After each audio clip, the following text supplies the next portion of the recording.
Rock and roll is an avant-garde art in Liyue Harbour, and Xinyan is the pioneer in this field.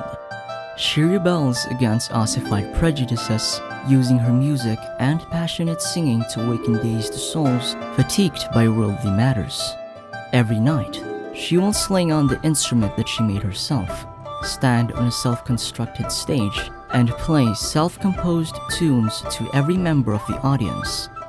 As the person is, so are her songs to be bold, defiant, loud, and proud. If you ever get the chance, do not miss out on her next performance. Hey guys, how's it going? I'm Clementine and welcome back for another Genshin Impact lore and interesting things video. In this episode, we're going to dedicate this lore video about a forgotten character in the Genshin universe. The only rock and roll musician on Liyue, and having the Bitter Blaze title, Xinyan. A lot of people seem to know little about her. She is also being called by many as the most forgotten character in Genshin Impact. This may be true, but we are here to show some interesting things about her that can attract players to try and build her. If you missed our previous videos about Eula and Yanfei, be sure to check it out. Links for them can be found below. Okay, let's jump right in.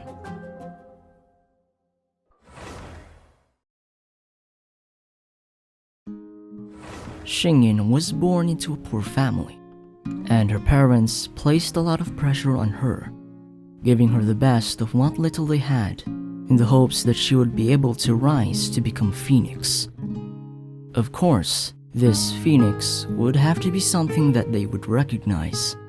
However, things didn't go as planned, as Xinyan grew to be taller than most girls, and her looks were far from anything that might be considered cute. She was also not good at any of the feminine arts learned in Liyue, whether it was cooking, chores, or needlework. This resulted in her childhood being deeply impacted by such prejudices. So Xinyan understands how terrifying they could be. But when she became a rock and roll star, it hasn't caused her to give up on these arts. This is not only because she hates losing, but because she feels that giving up because you have no talent itself is a prejudiced belief.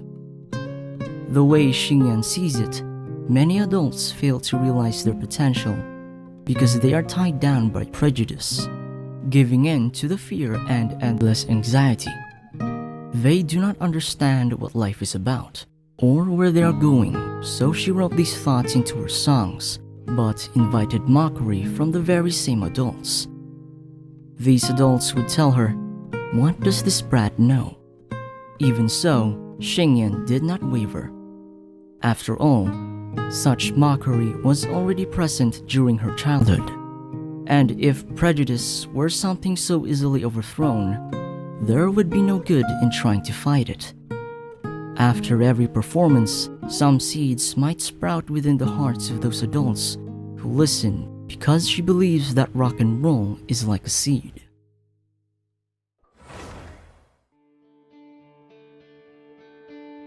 Xinyan's rise to being a rock and roll star was a slow and painful process, but a successful one in the end. Xinyan always saw herself as someone who wouldn't fit in Liyue Harbour.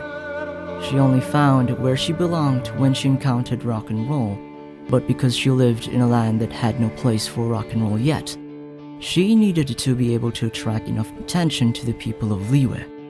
So she immersed herself in the world of music, looking for a way to move people's hearts. During the process, she broke many instruments and played till calluses were formed on her both hands. All of this hard work, but still ended up unsatisfactory. The Rotten Tomato reviews she received were starting to get to her. She wondered if she should quit. Sitting on top of Mount Xiangling, she looked down over Liyue Harbour. But though the lights lit the streets and alleys of the harbor, they could not light the spirit of rock and roll. She considered leaving to go someplace where rock and roll was appreciated. She eventually thought of this was an act of giving up and a sign of betrayal towards rock and roll culture. So she decided she would not leave. Instead, she would become a flame that could light Liyue Harbour up. So she began experimenting with the use of fire to move people, adding sparks and explosions to her music. It is unclear how many times she must have burned her fingers or blown her instrument up, but still, she continued to practice every single day on top of Mount Xiangling. It was then that the gods themselves had great expectations of this new form of music that would soon grace the 7 nations and send her a boiling hot vision, which served as the final stroke of perfection to Xinyan's road to stardom. As Xinyan saw this, she immediately went down the mountain and began her very first rock and roll concert in Liyue Harbour. It was then at this moment that her musical journey began, with showers of sparks and explosions showing every performance.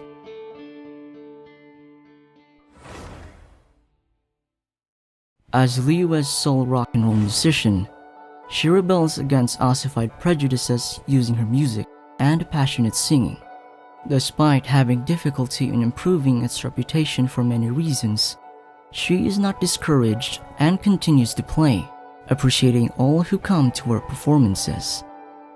She does not have any formal training for music, having learned it herself on the go. As such, she is very supportive of others who show interest, even if they have no experience. Because she doesn't know how an official rock and roll instrument is made, she made her own, based on the rock and roll instruments that were imported from Fontaine, before adding additional modifications based on personal understanding. For example, she mounted a crescent-shaped axe blade on the tail end of the instrument so it might serve as a weapon in a pinch. She also connected it to her vision, allowing it to spew flames and sparks. Its internals can also spew flame, all the better for it to self-destruct if it falls into the wrong hands, preventing its misuse. The list of modifications goes on, and they are too numerous to count. This instrument is thus unique, and its sound profile is also special. If you were interested in what it will look like in real life, it was actually based on a traditional Chinese string instrument known as ruan. The ruan may have a history of over 2,000 years. The earliest form may be the Qin pipa, which was then developed into a ruxuan named after Ruan Xian, and was then shortened to ruan. A ruan is a lute with a fretted neck, a circular body, and 4 strings. Its 4 strings were formerly made of silk, but since the 20th century, they have been made of steel to serve as flat wound for the lower strings. The modern ruan, which is what Xingyan's instrument looks like, has 24 frets with 12 semitones on each string, which has greatly expanded its range from a previous 13 frets. The frets are commonly made of ivory or, in recent times, of metal mounted on wood. The metal frets produce a brighter tone as compared to the ivory frets. It is sometimes called ruan qin, particularly in Taiwan. The ruan is now most commonly used in Chinese opera and the Chinese orchestra, where it belongs to the plucked string or chordophone section. Now, it may be unfair to claim that Xinyan doesn't have any fans or friends supporting her in her performances. She does have friends that she can rely on, even if they are only a few in number. Due to her fierce appearance, Xinyan nearly has no friends. Even when she has done nothing at all, Xinyan is often suspected of wrongdoing. Purely because of her fierce appearance makes her look like some heinous villain in the eyes of some people. However, with Xiangling of the One-Man Restaurant, she is one of the few exceptions with whom Xinyan can speak most freely. Xinyan has a special reason for coming to the One-Man Restaurant, for musical inspiration. Whenever Xiangling is researching new recipes, others may run for the hills, including Chongyun and Qingchu, who are afraid of Xiangling's dishes. But not Xinyan. She intentionally eats all the experimental products and emits the taste bud explosion that results from the never-before-seen flavors. Inspiration flows into Xingyan's mind, To quote what she says, "Tell you what, Xiangling, that dish rocked," is an example of their genuine friendship. Though Xinyan considers this to be the highest praise, Xiangling finds it a little hard to be happy about such ratings. Beidou is another one of Xinyan's friends, always invites Xinyan to perform on her ship. However, Beidou doesn't share her taste in music. One that does is Keqing, who supports a good music and respects Xinyan's fame as a rock and roll musician. Now on to those who don't like Xinyan's performances are Chongyun and Xingqiu. For Chongyun, he mentions that he avoids her performances like the plague. That may sound too harsh, but it is more because Chongyun doesn't want hot things like spicy food. Xingqiu admits that finding a quiet day for reading is hard to find due to the loud noise in Xinyan's performances. As for fans, not long ago, a fan named Yunjin invited Xinyan to her place as a guest. When Xinyan was looking for it, it was thanks to Yunjin that she hadn't encountered any more problems finding it. As Yunjin opened the door to the house, it was spick and span. The windows were clean, and the home ornaments were handmade and immaculately arranged. The cooktop was still moist, indicating that someone has been cooking not long before, and there was half-sewn cloth by the bedside that looked much like the decorations Xinyan wore during her performances. Xinyan was absolutely stunned because this was practically the room of some refined lady of reputable upbringing. With nearly any spirit of rock and roll to be found, Yunjin is a prestigious dancer, singer, and brewer who works at the Heiyu Tea House. Xinyan was quite worried that these fans of hers would find the difference between their impression of rock and roll and this reality too jarring. Unexpectedly, Xinyan's visit would make Yunjin's support and fandom only grow more intense after the meeting. Xinyan would also inspire some notable characters like Yan Fei to start their own musical career. It is stated that during one of her performances, she inspired Yan Fei to become a rapper once Yan Fei retires. As a pioneer of rock and roll music in Liyue, a lot of people would consider her performances harmful to the city. A message from the Millelith on the Chihu Rock bulletin board says that Xinyan's musical style originated from Fontaine.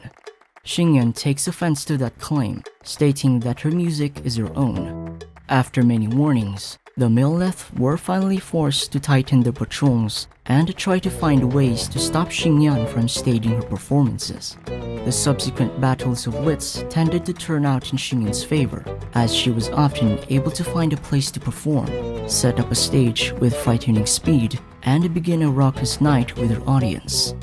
The more reliable word on the street is that many patrolling Millelith were themselves infected by the spirit of rock and roll, becoming her loyal fans in the process, including the Millelith guard Kun. Kun recently became one of Xinyan's fans, notably a friend of rock, and secretly helps her find places to perform. If Ningguang were to find out about this, there would not be telling what she would punish Kun with.